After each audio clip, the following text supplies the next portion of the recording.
Okay, for those of you needing a little help with the Idiosyncrasy sash block, I have cut piece C from the pattern here. It is 6 inches from edge to edge, just so you're aware of that and can make some measurements accordingly. So from this edge to this edge is 6 inches, so 6-inch wide strip.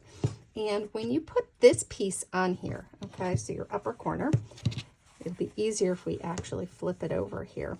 So what you'll note is when you lay this piece on here, see how there's a little bit of a tip pointing out there, yet it seems to align pretty well with the edges here. So that tip is against one edge, this little point here is against the other edge, and you've got your tip sticking out.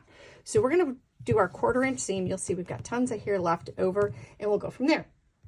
With our first piece on, now we'll put the second piece on. We're going to do the same thing, making sure that we have this little bit here right against that edge, okay? So that little notch we made out of there, that's what tells you where to put this. So you're still gonna have a little left over here, as you can see, just that tip, but the rest should work pretty well.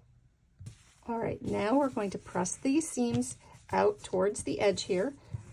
So you're gonna press them outward. And when you press them outward, you're gonna have a lot of extra in this little bit here. Don't worry about that. We'll trim those tails when we trim the whole block up. So once you put this down, and yes, this works a lot better if you have it all starched.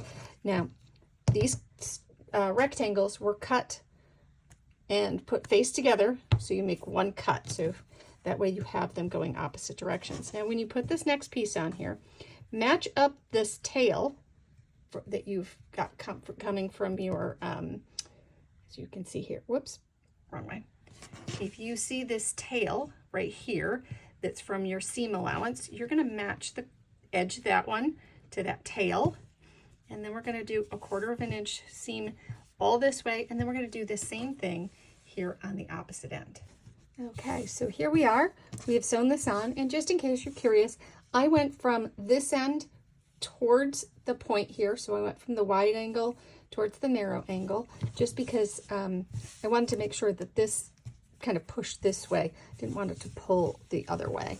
So once we put this together, you'll see it comes out pretty well. It does look better once you've actually done it with a a starched piece, but then we can trim it up there because this block should be 6.5 inches wide, which it works to, and then the end of it should be 12.5 inches long, which if I move my thing here, and we can trim this up just a little bit, but as you can see, it works out perfectly at the 12.5 inches.